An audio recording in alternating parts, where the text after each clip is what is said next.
Boa noite, pessoal. Começando mais uma live de quartas, o nosso espaço virtual do Centro Espírita Nair Montes de Castro, o nosso celeiro de luz, e que Jesus nos abençoe e que possamos em mais essa noite unir os nossos corações a esse Mestre que nos ama tanto. E hoje vamos dar prosseguimento à leitura do livro Boa Nova, psicografado por Chico Xavier e ditado pelo espírito Humberto de Campos. Já estamos andando com esse livro.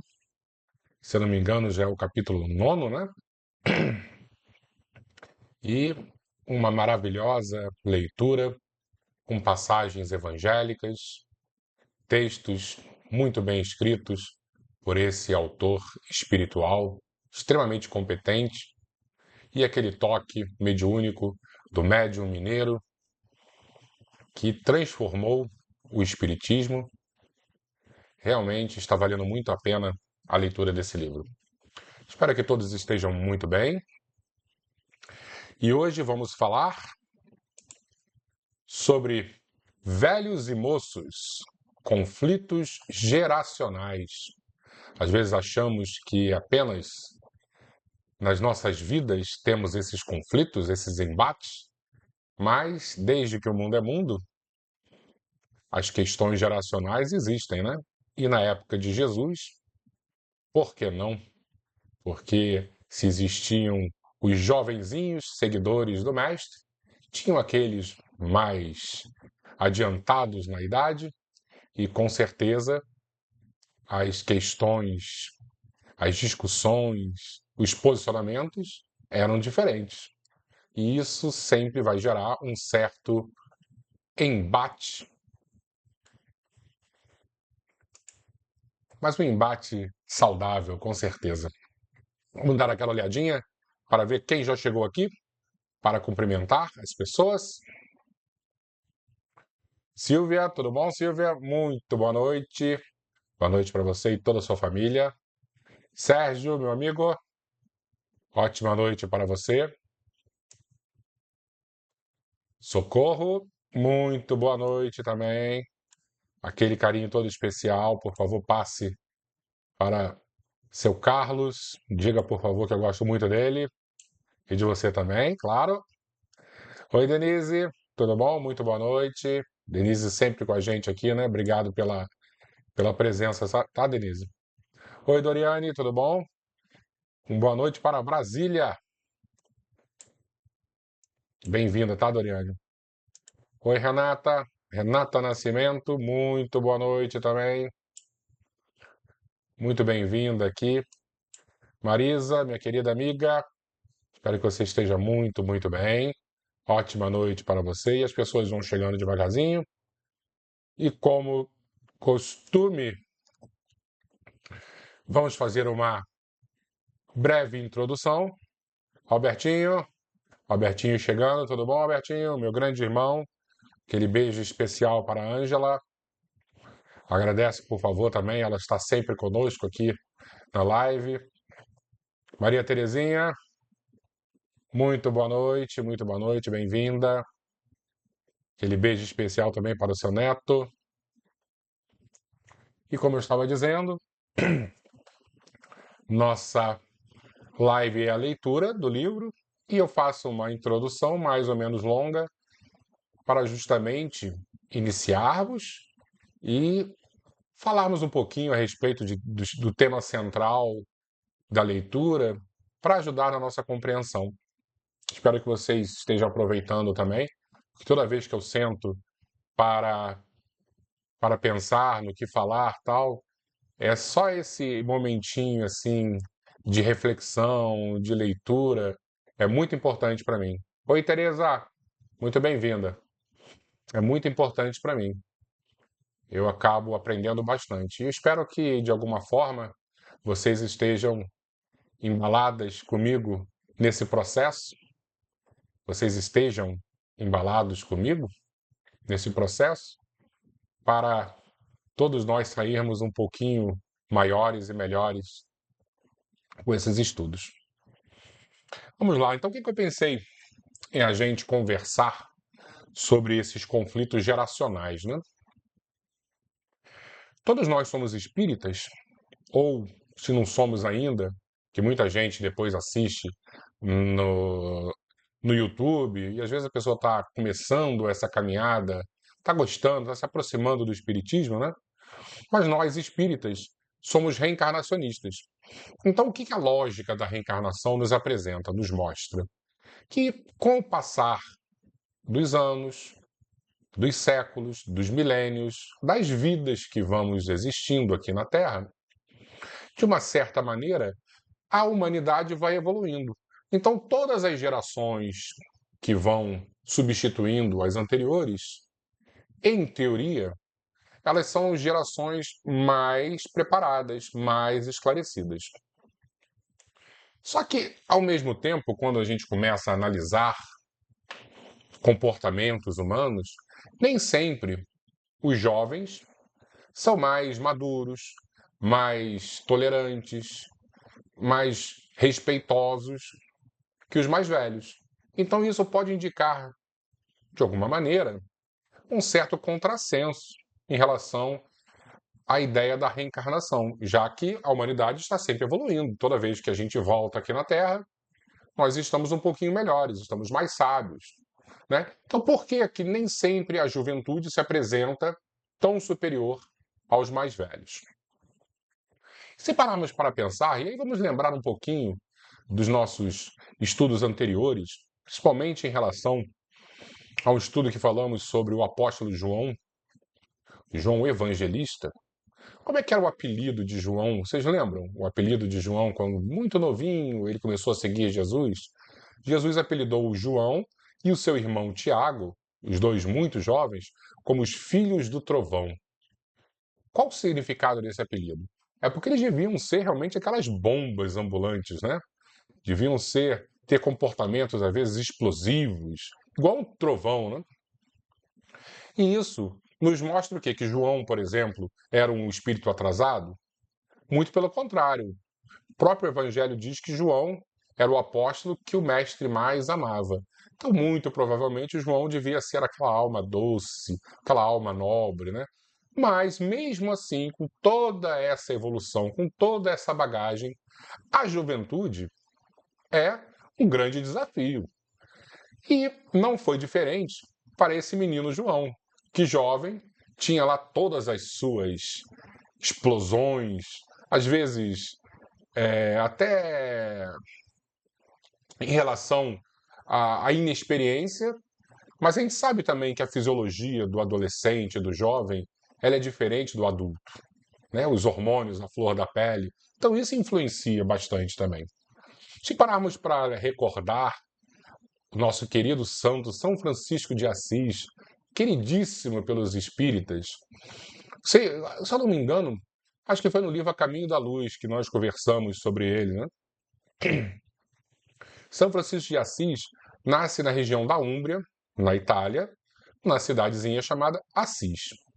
Só que ele era de uma família muito rica e ele estava sempre viajando e viajava muito para a França. Ele ia ali para Provence, ao sul da França. E quando ele voltava cheio de histórias, cheio de canções. Ele era um trovador. E ele se reunia. Eu fico imaginando São Francisco de Assis, esse santo que todos nós temos em altíssima conta. Eu fico sempre pensando na juventude dele. Ele, de alguma forma, ele flertava até com a leviandade, vamos dizer assim. Eu não estou dizendo que ele era um leviano, mas flertava, porque era um boêmio, saía com os amigos para as farras, e como tinha uma família com muito dinheiro, ele pagava tudo para todos. E, como eu disse, ele ia para a França, né, e voltava. O nome de Francisco não era nem Francisco, né? O nome dele era João, Giovanni, porque era italiano, né? E como ele ia muito para a França, aí deram o apelido dele de Francesco, de francês. Né? Por isso que é Francisco, que a gente chama de Francisco. Mas isso é um apelido, né? Porque o nome dele realmente era Giovanni. E ele voltava, como eu disse, da França cheio dessa cultura nova. Para você ver, Francisco de Assis, um pouquinho depois dessa fase, dessas grandes viagens, ele se alistou, vamos dizer assim, e foi para A Guerra das Cruzadas. Já pararam para imaginar Francisco de Assis numa batalha, numa guerra? O que a juventude não é capaz de nos cegar? É isso que eu quero deixar muito claro. Que por mais que as gerações venham mais preparadas, venham mais evoluídas, a juventude, como eu disse, é um grande desafio. Então, se esses grandes santos passaram por esse momento de turbulência na adolescência, na juventude, que dirá nós? Claro que nós vamos ter conflitos geracionais, porque realmente é um momento muito complicado. E aí eu fico pensando, dentro desses conflitos, dessa maneira mais arrojada, eu não vou dizer revolucionária, né? Porque muitas vezes o jovem é revolucionário, mais arrojado de encarar o mundo, o quanto que isso gera desconforto para quem já viveu e já passou por todos esses desafios e viu que alguns caminhos levam para destinos perigosos. Estou sendo bem ameno, né? Destinos perigosos. E aí vai ter um pai, vai ter um avô, vai ter um professor, vai ter um tio que vai conversar com o jovem, e o jovem, de maneira muito própria, e que eu vou dizer às vezes até acertada, ele vai ter essa vontade louca de mudar o mundo. O jovem não quer mudar o mundo amanhã, nem hoje. Ele quer mudar o mundo ontem. E se não for assim, a roda do mundo não vai girar. Então é necessário realmente isso, esse ímpeto, essa falta de medo, mas também é necessária uma questão mais moderada, mais conservadora dos mais velhos. E é isso que vamos iniciar agora, essa conversa sobre esses conflitos que hoje em dia viraram tão belicosos, desculpa essa redundância, conflito belicoso, mas eu acho que ultrapassamos o limite da cordialidade. O que nós podemos ter conflitos, podemos ter discussões, mas de uma maneira cordial. E hoje em dia virou uma grande guerra. Então eu vou tentar botar uns pingos nos is para justamente a gente tentar entender o que cada nome desse significa. Tentando o máximo possível não fazer juízo de valor, por mais que eu tenha posicionamentos e que às vezes vai ser impossível para mim, eu vou fazer algum juizinho de valor. Tá? Mas eu vou tentar ser neutro. Não sei se eu vou ser capaz de ser tão neutro assim. E eu já peço desculpas antecipadamente. Então, o que significa essa palavra conservadora, né? Todos nós já temos uma ideia. A pessoa que quer conservar alguma coisa, alguma posição, alguns valores. Mas o mundo, a mídia, né?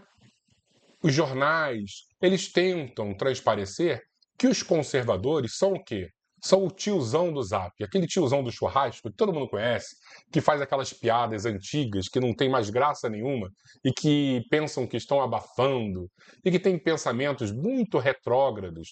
Então, como eu disse, tentam colocar na nossa cabeça, no nosso imaginário, que o conservadorismo é esse comportamento obtuso, atrasado. Onde surge o conservadorismo? Ele vai surgir há muito, muito tempo atrás, mas de maneira moderna. Ele aparece com Edmund Burke, que era um irlandês que virou político na Inglaterra. Então, o conservadorismo moderno surge com esse Edmund Burke. E o que mais ou menos ele propõe essa figura tão especial? Ele vai ser mais um dos contratualistas. Nós já conversamos há algum tempo sobre os contratualistas. E eu lembro, sempre falo, quando eu sou repetitivo, eu sempre falo que os gregos nos ensinaram que a gente só aprende o que nós já sabemos. Então, se eu estou sendo repetitivo, eu peço desculpas, mas tem um método que é justamente fixar em nossas mentes esses valores. E aí, como a gente só aprende o que já sabe, eu acho que essa é a proposta. A gente realmente sair daqui aprendendo, porque já ouvimos falar uma vez, já ouvimos falar outra vez um pouco atrás, e isso acaba fixando esses valores. Então, quem eram esses contratualistas? O primeiro contratualista vai surgir lá na Inglaterra, na época onde os reis eram superpoderosos, eram os reis absolutos. É Thomas Hobbes. Thomas Hobbes ele achava que o ser humano nascia mal. Então, pelo fato do ser humano nascer mal, existia uma justificativa do rei ser um tirano. Porque se deixasse o homem livre, como ele dizia, o homem é o lobo do homem, ia virar uma grande bagunça.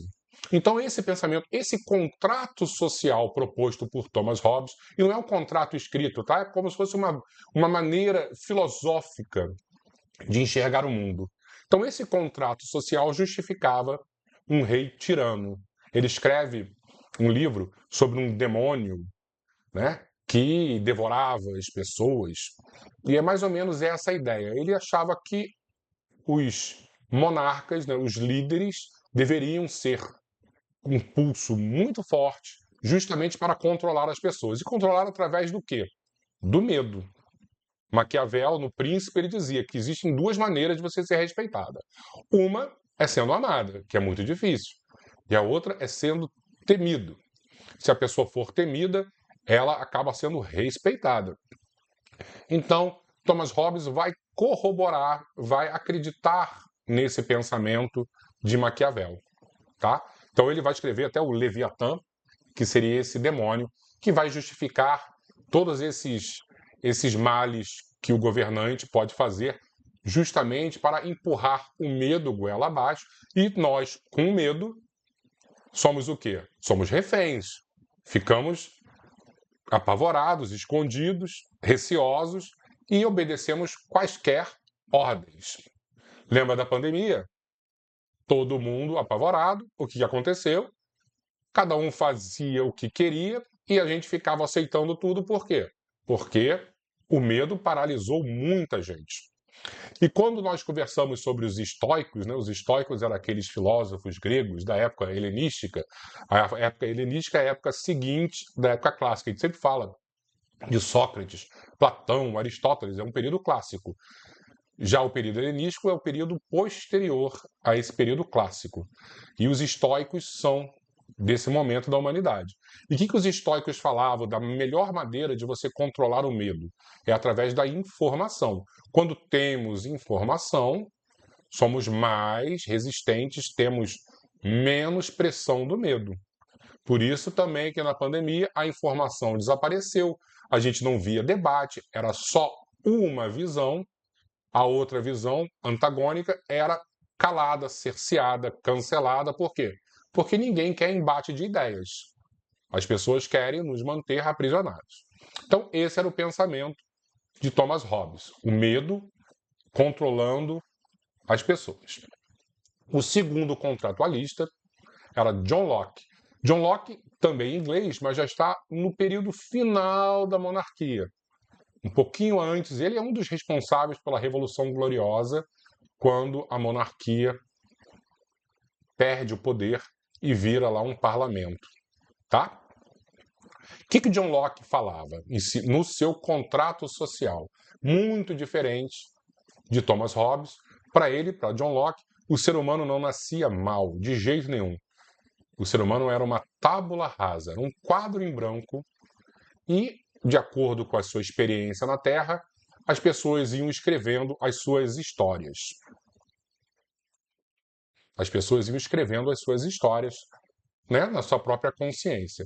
Então, o seu contrato social, o que o Estado deveria proporcionar? Alguns valores para justamente o ser humano, o cidadão, seguir com as próprias pernas. O Estado não deveria atrapalhar, deveria garantir a liberdade, a vida, a propriedade privada, tá? Porque assim ele não estaria controlando, atrapalhando o indivíduo. Aquele pensamento, né? Muito ajuda quem não atrapalha, seria mais ou menos esse pensamento para John Locke, em cima do seu contrato social. E aí vem o terceiro contratualista, que é um suíço que vai para a França, chamado Jean-Jacques Rousseau.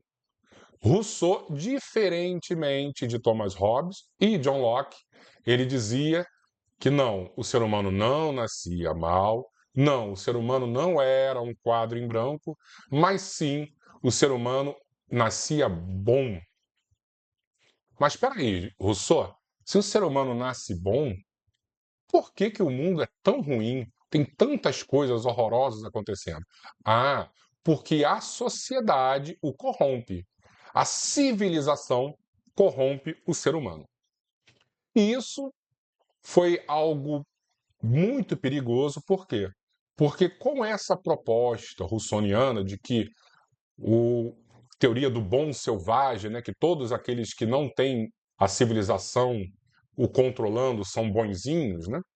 Se ele viesse para o Brasil, ele ia ver nitidamente que os nossos selvagens não tinham essa beleza toda, né? Tanto que alguns franceses foram para o Brasil na época do descobrimento e foram devorados pelos nossos canibais. Mas isso é uma outra história. Mas para Rousseau, se você não tinha esse peso da sociedade, você era bonzinho. E esse pensamento faz com o quê? Que toda uma estrutura montada, social, civilizacional da França entre em colapso. E teremos, culminando, a Revolução Francesa. Por que contei a história desses três contratualistas? Porque o quarto, muito menos badalado, que é Edmund Burke, ele, à época da Revolução Francesa, ele foi um grande crítico de Rousseau. Ele achava que essas ideias revolucionárias levariam a uma crise terrível e deu no que deu, tanto que todos os envolvidos na Revolução acabaram sendo decapitados. Tantos girondinos, tantos jacobinos, tantos burgueses, o que fosse ali, acabou sendo decapitado. E ele previu isso. E as pessoas começaram a dar um holofote, um enfoque maior às ideias de Burke. E o que ele dizia dentro do seu contrato social? Que o Estado ele tinha algumas preocupações, deveria ter algumas preocupações. E a mais importante, as duas mais importantes, eram cuidar daqueles que já morreram e cuidar daqueles que ainda não nasceram. E não, ele não era espírita, ele não está falando no sentido que nos é próprio. O que ele está querendo dizer com isso?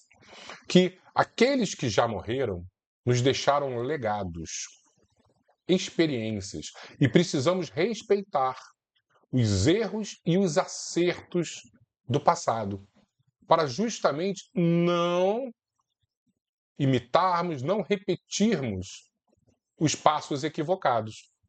E por quê? Porque nós temos responsabilidades com aqueles que vão nascer. E geralmente, quando nós repetimos os erros, não é na nossa mão que estoura a bomba. Vai estourar a bomba na mão futura dos nossos filhos, dos nossos netos. Deixa eu ver, alguém fez uma pergunta aqui. 16/10/2024, certo, Doriane? Então, isso vai estourar a bomba na mão dos nossos filhos, dos nossos netos. Tá bom? Então, esse era o pensamento de Edmund Burke. E aí, com isso, o que a gente faz? O que nós podemos tirar de ensinamento? O que é o conservadorismo, já que Edmund Burke era o conservador? O conservador não é aquele tiozão do Zap, então. O conservador é aquele que está no passado, empurrando o presente na direção do futuro. Traduzindo, é aquele que vai andando de maneira muito devagar para o futuro, mas andando sempre, utilizando as experiências do passado, a maturidade, o conhecimento dos erros que aconteceram e não quer repetir os erros porque tem preocupações não apenas com ele, mas com a sociedade inteira. Esse é o conservador. Mas, Leco, então quem é o tiozão do Zap? O tiozão do churrasco, o que fala aquelas piadas cheias de impropérios, que tem aquele pensamento atrasado. Esse seria o reacionário. É muito diferente, e não podemos confundir. O reacionário é o cara que está no passado e fica no passado. O conservador é aquele que usa o passado para empurrar o presente na direção do futuro. Eu acho que ficou claro, né? E ok, e qual é o oposto do conservador? No outro espectro, do lado mais à esquerda, aí seria o progressista. Quem é o progressista? É aquele que está no futuro e acha que o futuro tem que puxar o presente, sem se preocupar se já aconteceu isso no passado, se já houve experiências do passado e que deram certo ou errado. Eles acham que tudo é novidade e que é a novidade que tem que reger a sua própria vida e a vida dos outros. E por que eu estou falando isso? Porque se o conflito é geracional, os mais velhos tendem a ser mais conservadores porque já viveram o passado e sabem das dificuldades da vida, e os mais jovens tendem a ser progressistas porque não viveram, não sofreram e acham que tudo é uma grande novidade. Então, sem jogar pedra em ninguém, nenhum dos dois, nós temos que enxergar que são movimentos completamente naturais, tanto um lado quanto o outro. E nós que somos espíritas, nós que somos cristãos, precisamos acolher esses dois e, claro, acolher também o tiozão do churrasco, porque ele está aí, ele existe e tem que ser acolhido, tem que ser amparado, tem que ser educado. Sem distinção, todos nós precisamos ser acolhidos, respeitados, tratados com decência, sem transformar nenhum grupo em pária. E isso é muito difícil, porque o mundo hoje ficou muito dividido, muito polarizado.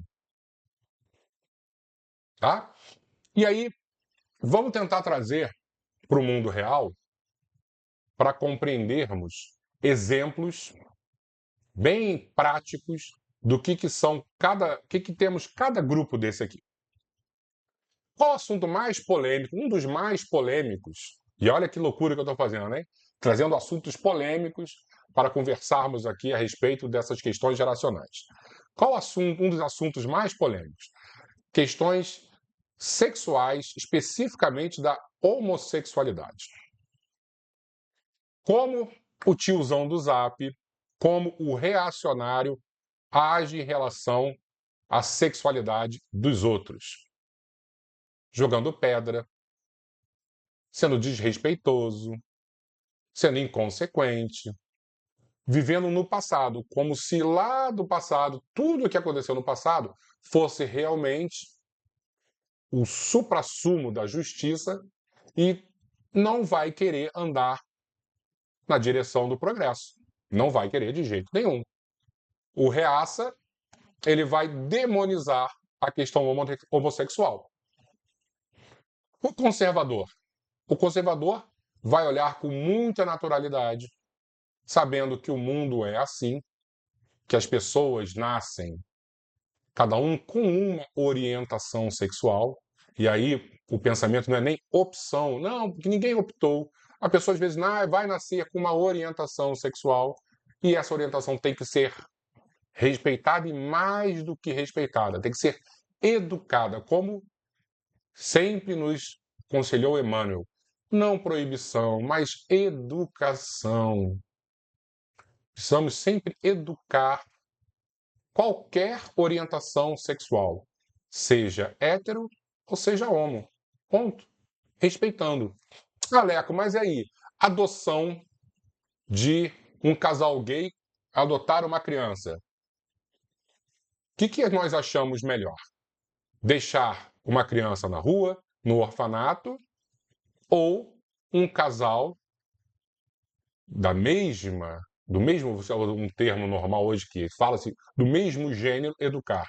Claro que é permitir que um casal homossexual eduque. Ou vocês acham que é melhor deixar a criança na rua? Lógico, o conservador, ele não é nem um pouco diferente da normalidade, não está nem um pouco diferente da normalidade da população, nem um pouco. Pode haver mais para frente algum tipo de questão a ajustar? Pode, não sabemos como é que vai ser, né? Mas ao mesmo tempo é muito melhor um casal equilibrado educando uma criança. Conservadorismo. E a questão progressista? A questão progressista é isso tudo que eu falei, mas trazendo novos elementos que não passaram pelo crivo do tempo, não passaram pelo teste dos anos. Já pararam para pensar? Essa é a grande questão. Então, por exemplo, os nossos amigos progressistas, geralmente mais jovens, eles vão colocar variáveis novas, como a ideologia de gênero. Não, as crianças nascem e não são nem homens nem mulheres.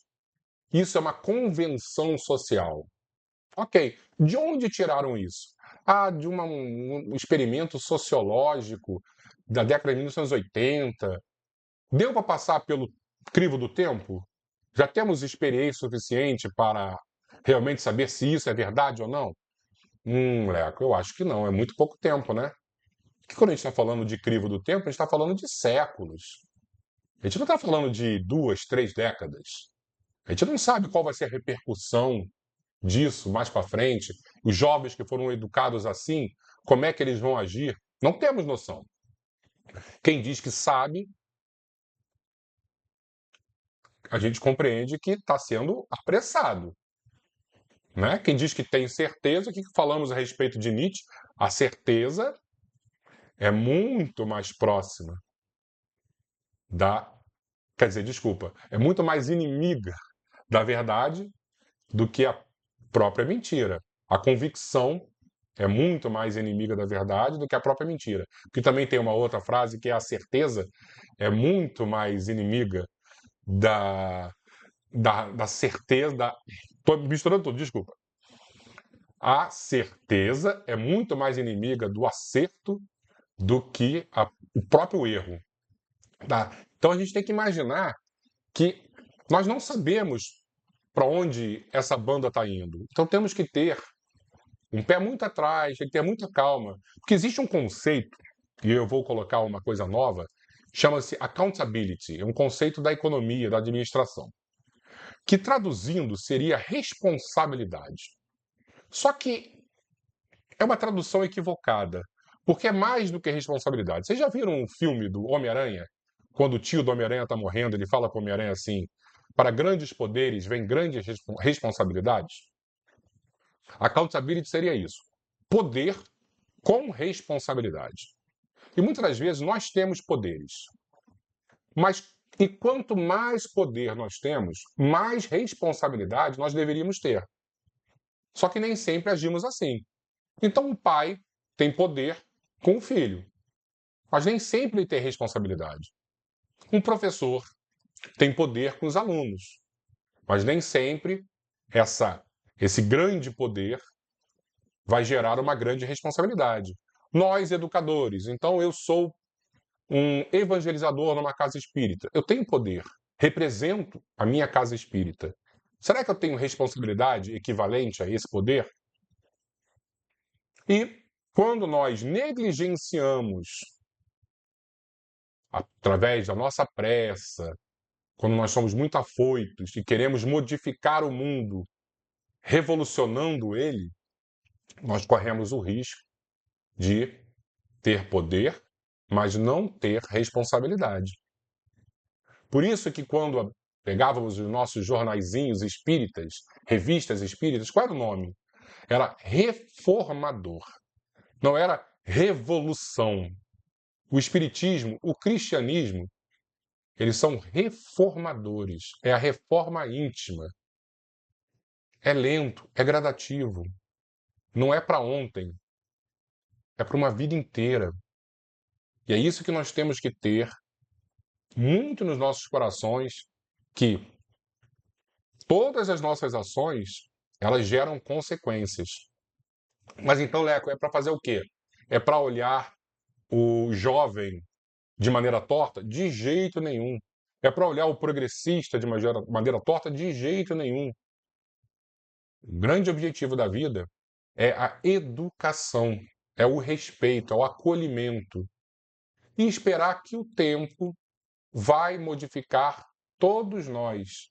E se os mais velhos estiverem errados, e muitas das vezes os mais velhos estão, o tempo também vai ser muito correto e vai ensinar, porque o tempo é um ótimo professor. E aí eu lembro, trazendo um pouquinho para a minha experiência, né, uma conversa que eu tive com jovens de uma casa espírita. E já estou com 50 anos, né? Já me considero um velho, né? Eu já seria o velho dessa nossa passagem do Boa Nova, e os jovens, né, com os seus 20 anos, 18, 22, com uma outra geração. E eles perguntaram se eu poderia participar de um grupo com eles, para dar uma ajuda, para dar uma orientada, que eu tenho um pouco mais de experiência. Foi lógico, não tem problema nenhum.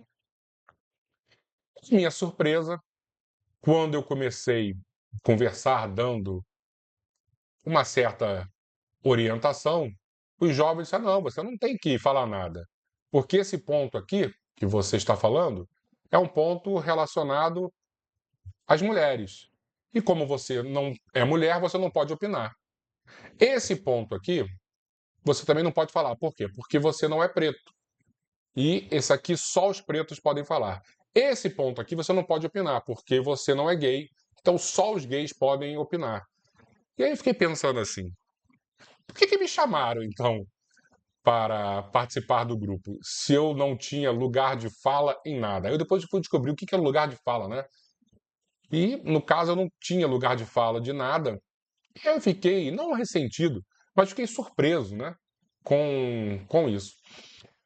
Tempo depois, o mesmo grupo me convidou para um bate-papo. E eles queriam fazer algumas perguntas, né, umas ponderações comigo a respeito da minha juventude na nossa casa espírita. E aí, como é que foi a sua juventude? Você teve embates geracionais? Teve conflitos com as pessoas mais velhas, né? Porque você era jovem e as pessoas mais velhas pensavam diferente naquela época. Falei, não, nunca tive problema nenhum. Até porque o objetivo da casa espírita é trabalhar, em primeiro lugar, com a moral cristã. E a moral cristã, nem um pouco é novidade, são 2000 anos. Então não tem surpresa. E a base toda, Kardec, foi escrita em 1857 até 1860 e tal. Então, não tem também novidade. Os livros do Chico, todos escritos na década de 1930, 1940, 1950, também não tem novidade. Então, quando eu já nasci, já estava tudo aí. Eu não tive espaço para inventar nada, então não tinha conflito. Ah, então você em nenhum momento foi censurado? Eu falei, não, de jeito nenhum. Quer dizer, e aí, como eu não presto, né, eu falei, quer dizer, eu já fui censurado, mas não pelos mais velhos, mas pelo grupo de vocês, um grupo mais jovem. Vocês sim me censuraram. Vocês não me deixaram falar, vocês diziam que eu não tinha lugar de fala, e aí todos ficaram surpresos. E tomara que tenham percebido que ser ou não a favor da liberdade não é uma questão geracional. Não é. É uma questão do espírito. E eu espero que eles tenham percebido assim, poxa, pisamos na bola, porque várias pessoas mais velhas aqui, nós tentamos calar e tentaram. E não estou fazendo nenhuma fofoca, nem um desabafo, não, não é isso não. Porque é normal, como eu falei, é normal esse tipo de embate, essas coisas são normais, né? E eu já em palestra, falando tal, eu lembro que a palestra era sobre bem-aventurados os, os pacíficos. Bem-aventurados os pacíficos. E aí eu trouxe uma ideia bem pacifista de Martin Luther King a respeito da ordem, a respeito da união. No final da palestra, algumas pessoas foram até a mesa e me deram bilhetes, mas com uma cara de ódio. E depois eu entendi, né, porque eles foram também na página do centro e fizeram algumas críticas muito duras. Era como se agora era a vez da revanche. Que por que só o branco? Por que só o hétero? Porque só o homem eles podem pisar? Agora era o momento da revanche. E aí eu fiquei pensando assim: olha que absurdo. Imagina se eu estou numa casa espírita e eu começo a dizer: não, não, porque olha só, porque os brancos já erraram muito, agora é a vez dos negros começarem a pisar nos brancos. Isso seria um absurdo. Então, muitas das vezes, as gerações vão ter esse embate, por quê? Porque um grupo quer a reforma e o outro grupo, por ser muito jovem, quer a revolução. E são incompatíveis esses dois momentos. Como eu disse, o cristianismo é reformador. E eu vou repetir para ficar muito claro. E o que a gente faz então? Acolhe. O objetivo do cristão é acolher, não é jogar pedra, não é cercear, não é calar, é acolher. E o acolhimento através da maturidade, da experiência. Isso que é muito importante que a gente saia daqui hoje compreendendo. Não interessa quem tem razão. O mais importante é o acolhimento, principalmente se fazemos parte de uma casa espírita. Às vezes vão ter pessoas que pensam diferente. E a gente vai fazer o quê? Vai expulsar, vai fazer fofoca, vai fazer uma trama, vai fazer drama? Não. Compreende, acolhe, espera. O tempo é bom para todo mundo. O tempo vai passando e as pessoas vão se encontrando. Os dias vão passando e todos nós vamos nos centrando mais. Então, o recado aqui é: não importa se somos progressistas, se somos conservadores, se somos reacionários. Temos que ser, antes de tudo, cristãos. Temos que ser de Deus. Vamos lá, então? Eu acho que podemos iniciar a nossa leitura.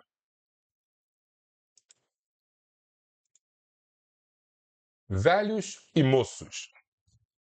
Deixa eu só beber uma aguinha aqui que eu falei demais. Não era raro observar-se na pequena comunidade dos discípulos o entrechoque das opiniões dentro do idealismo quente dos mais jovens, tudo o que a gente está falando, o idealismo quente dos mais jovens. Muita vez, o secto humilde dividia-se em discussões relativamente aos projetos do futuro. Enquanto Pedro e André se punham a ouvir os companheiros, com a ingenuidade dos seus corações simples e sinceros, João comentava os planos de luta do porvir. Tiago, seu irmão, falava do bom aproveitamento de sua juventude, ao passo que o jovem Tadeu fazia promessas maravilhosas. Lembrando então que João e Tiago eram chamados os filhos do trovão, né? Então, jovenzinhos, né? Cheios de ideal, cheios de vontade de mudar o mundo. Somos jovens, diziam. Iremos a terra inteira, pregaremos o evangelho às nações, renovaremos o mundo. Tão logo o mestre permitisse, sairiam da Galiléia, pregariam as verdades do reino de Deus naquela Jerusalém atulhada de preconceitos e de falsos intérpretes do pensamento divino. Sentiam-se fortes e bem dispostos. Respiravam a longos haustos e supunham-se os únicos discípulos habilitados a traduzir com fidelidade os novos ensinamentos. Por longas horas, questionavam acerca de suas possibilidades, apresentavam as suas vantagens, debatiam seus projetos imensos e pensavam consigo: que poderia realizar Simão Pedro, chefe de família e encarcerado nos seus pequeninos deveres? Mateus não estava igualmente enlaçado por inadiáveis obrigações de cada dia? André e o irmão os escutavam despreocupados, para meditarem apenas quanto às lições do Messias.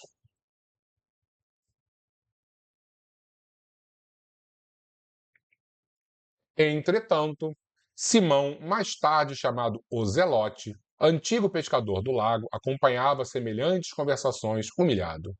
Algo mais velho que os companheiros, suas energias, a seu ver, já não se acodunavam com os serviços do Evangelho do Reino.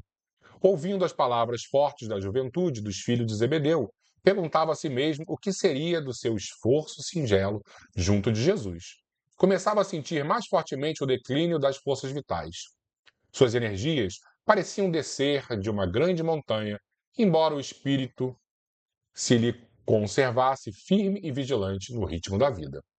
Deixando-se, porém, impressionar vivamente, procurou entender-se com o mestre, buscando eximir-se das dúvidas que lhe ruíam o coração. Depois de expor os seus receios e vacilações, observou que Jesus o fitava sem surpresa, como se tivesse pleno conhecimento de suas emoções.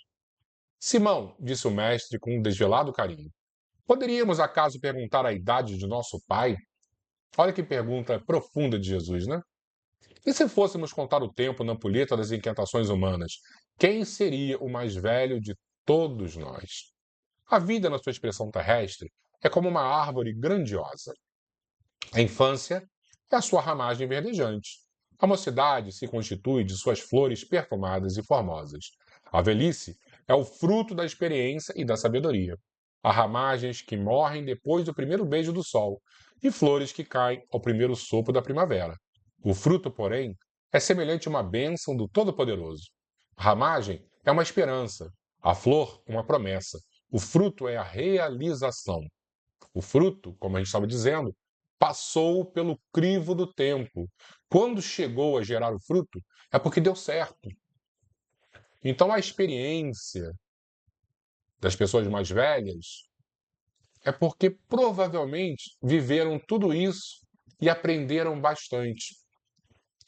Só ele contém o doce mistério da vida, cuja fonte se perde no infinito da divindade. Ao passo que o discípulo meditava os conceitos com sincera admiração, Jesus prosseguia esclarecendo. Esta imagem pode ser também a da vida do espírito, na sua radiosa eternidade, apenas com a diferença de que aí as ramagens e as flores não morrem nunca, marchando sempre para o fruto da edificação. E face da grandeza espiritual da vida, a existência humana é uma hora de aprendizado no caminho infinito do tempo. Lembra quando a gente leu o Nosso Lar, que André Luiz, logo nas primeiras páginas, uma vida, né? Um dia. Que significa uma existência, uma vida inteira? É um dia só, dentro de toda a eternidade. Então, Jesus ainda é mais minucioso na sua explanação, né? Em face da grandeza espiritual da vida, a existência humana é uma hora de aprendizado no caminho infinito do tempo. Essa hora minúscula encerra o que existe no todo. É por isso que aí vemos, por vezes, jovens que falam com uma experiência milenar e velhos sem reflexão e sem esperança. Que nós falamos a respeito da lógica da reencarnação. Então, senhor, de qualquer modo, a velhice é a meta do espírito? Perguntou o discípulo emocionado. Não, a velhice é enferma e amargurada que se conhece na terra, mas é da experiência que edifica o amor e a sabedoria. Ainda aqui devemos recordar o símbolo da árvore para reconhecer que o fruto perfeito é a frescura da ramagem e a beleza da flor, encerrando o conteúdo divino do mel e da semente. Percebendo que o mestre estendera seus conceitos em amplas imagens simbólicas, o apóstolo voltou a retrair-se em seu caso particular e obtemperou. A verdade, senhor, é que me sinto depauperado e envelhecido, temendo não resistir aos esforços a que se obriga a minha alma na semeadura da vossa doutrina santa. Mas escuta, Simão, redarguiu Jesus com serenidade enérgica. Achas que os moços de amanhã poderão fazer alguma coisa sem os trabalhos dos que agora estão envelhecendo? E não apenas o trabalho da pessoa mais velha, né, para ajudar o mais jovem, mas a experiência, aquele passado que vai empurrando o presente na direção do futuro.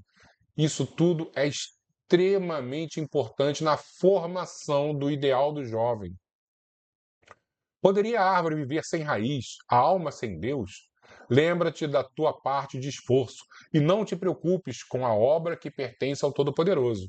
Sobretudo, não ouvides que a nossa tarefa, para a dignidade perfeita de nossas almas, deve ser intransferível.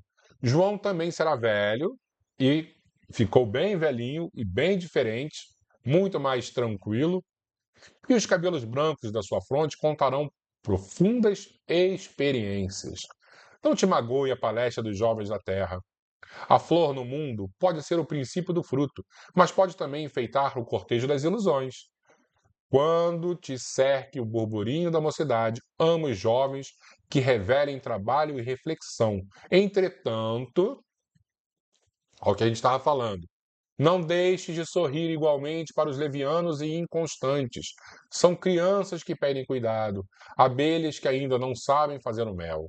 Que texto lindo, né? Perdoa-lhes os entusiasmos sem rumo, como se devem esquecer os impulsos de um menino na inconsciência dos seus primeiros dias de vida. Esclarece-os, Simão, e não penses que outro homem pudesse efetuar no conjunto da obra divina o esforço que te compete. Vai e tem bom ânimo. Um velho sem esperança em Deus é um irmão triste da noite, mas eu venho trazer ao mundo as claridades de um dia perene. Dando Jesus por terminado o seu esclarecimento, Simão Zelote se retirou satisfeito, como se houvesse recebido no coração uma energia nova. Voltando à casa pobre, encontrou Tiago, filho de Cleófas, falando à margem do lago com alguns jovens, apelando ardentemente para suas forças realizadoras. Avistando o velho companheiro, o apóstolo mais moço não o ofendeu, porém fez uma pequena alusão à sua idade, para destacar as palavras de sua exortação aos companheiros pescadores. Simão, no entanto, sem experimentar qualquer laivo de ciúme, recordou as elucidações do mestre e, logo que se fez silêncio, ao reconhecer que Tiago estava só, falou-lhe com brandura. Tiago, meu irmão, será que o Espírito tem idade? Se Deus contasse o tempo como nós, não seria ele o mais velho de toda a criação? E que homem do mundo guardará a presunção de se igualar ao Todo-Poderoso? Um rapaz não conseguiria realizar a sua tarefa na terra, se não tivesse a precedê-lo as experiências de seus pais. As experiências de seus pais. Ó a experiência aí. Não nos detenhamos na idade, esqueçamos as circunstâncias para lembrar somente os fins sagrados de nossa vida, que deve ser a edificação do reino no íntimo das almas. O filho de Alfeu escutou-lhe as observações singelas e reconheceu que eram ditas com uma fraternidade tão pura que não chegavam a ferir, nem de leve o coração. Admirando a ternura serena do companheiro e sem esquecer o padrão de humildade que o mestre cultivava, refletiu um momento e exclamou comovido: Tens razão. O velho apóstolo não esperou qualquer justificativa da sua parte e, dando-lhe um abraço, mostrou-lhe um sorriso bom, deixando perceber que ambos deviam esquecer, para sempre, aquele minuto de divergência, a fim de se unirem cada vez mais em Jesus Cristo. E é isso que nós precisamos compreender. Por mais que hajam e vão acontecer sempre embates, e aí não vão ser apenas geracionais, vão ser todos os tipos, porque ciúme, convívio, atrito sempre teremos. O objetivo maior é a da caridade. O objetivo maior é do amor em Cristo. Nós não somos maiores que isso. Os nossos egos não são maiores do que isso. Então surgiu um problema, surgiu uma desavença. Vamos silenciar, colocar o nosso amor próprio bem escondidinho, porque a causa cristã é superior a qualquer desavença. Naquela mesma tarde, quando o Messias começou a ensinar a sabedoria do reino de Deus, Simão Zelote notou que havia na praia duas criancinhas inconscientes. Dominada pela nova luz que fluía dos ensinamentos do mestre, a mãe delas não vira que se distanciava ao longo do primeiro lençol raso de águas. O velho pescador, atento à pregação e às demais necessidades da hora em curso, observou os dois pequeninos e acompanhou-os.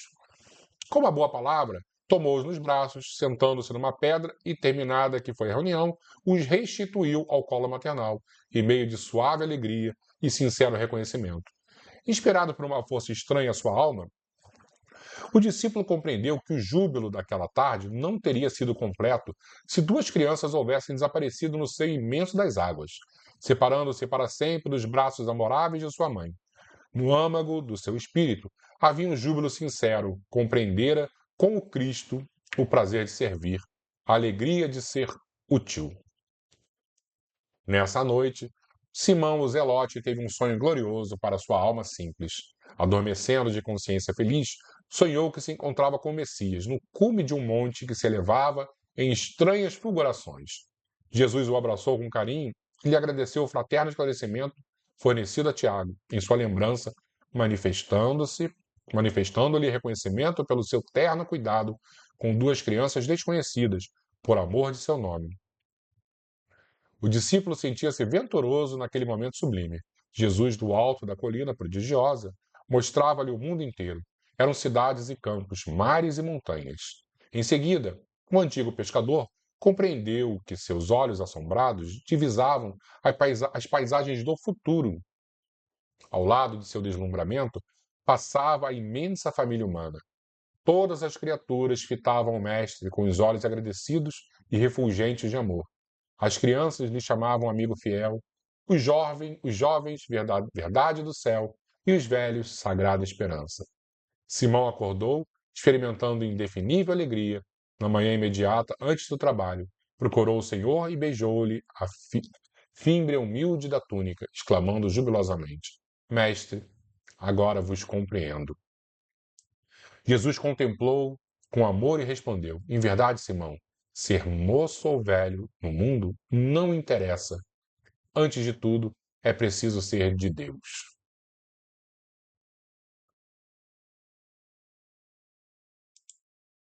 Que belo, hein? Que texto maravilhoso. Como Humberto de Campos realmente consegue retratar esses diálogos, esses acontecimentos, e como ele consegue ser tão atual que o mundo jamais precisou de tanta união, de tanto respeito às ideias diferentes, de tanto acolhimento, de tanta caridade.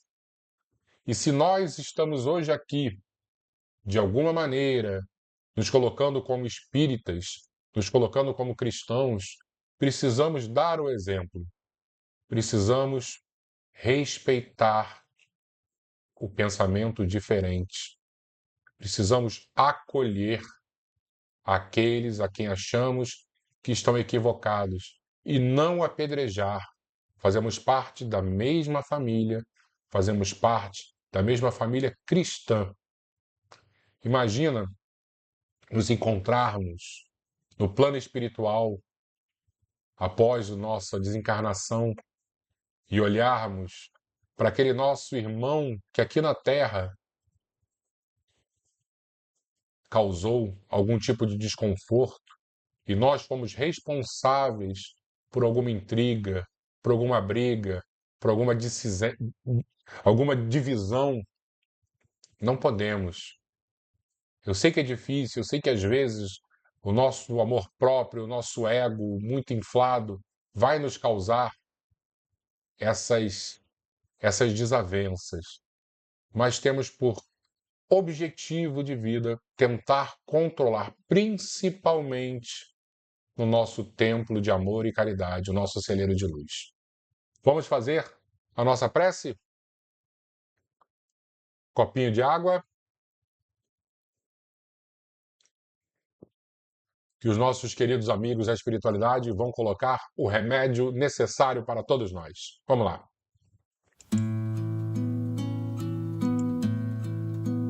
Então, como de costume, vamos fechar os nossos olhos e vamos lembrar sempre da figura do Mestre, desse pastor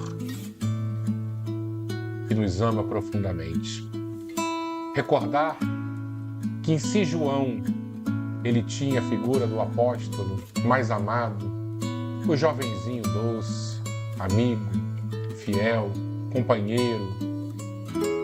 Em Pedro, um dos mais velhos, ele tinha a figura do seu substituto. Ao reencontrar o pescador, após a sua ressurreição,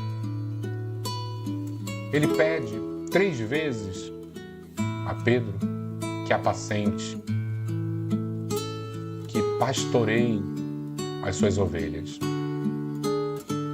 Foi na experiência deste homem que ele deixou o seu legado, porque sabia que as asperezas do caminho, as dificuldades que todos eles iriam encontrar eram terríveis. E a experiência daquele homem ainda bruto, rude, era mais importante naquele momento do que o coração amoroso de João. Então, vamos rogar a Jesus que possamos, todos nós, no decorrer das nossas existências, adquirir a maturidade necessária para conduzir as nossas vidas de maneira digna, mas também, se possível, orientar aqueles que estão perdidos. Porque em diversos momentos nós também estaremos em estradas equivocadas e vamos necessitar da mão amiga para voltarmos ao rumo. Mestre Jesus, aqui estamos, Senhor, pedindo o Teu amparo. Que nossos corações sejam o terreno fértil, o terreno que foi afofado pelo tempo para receber a sua semente e que essa dádiva da germinação possa ocorrer, levando não apenas às nossas vidas o bem-estar, mas também, se possível, a outros que vão crescer através das Tuas palavras ditas pelas nossas bocas. Obrigado, Senhor. Que Jesus nos abençoe, hoje e sempre. Assim seja.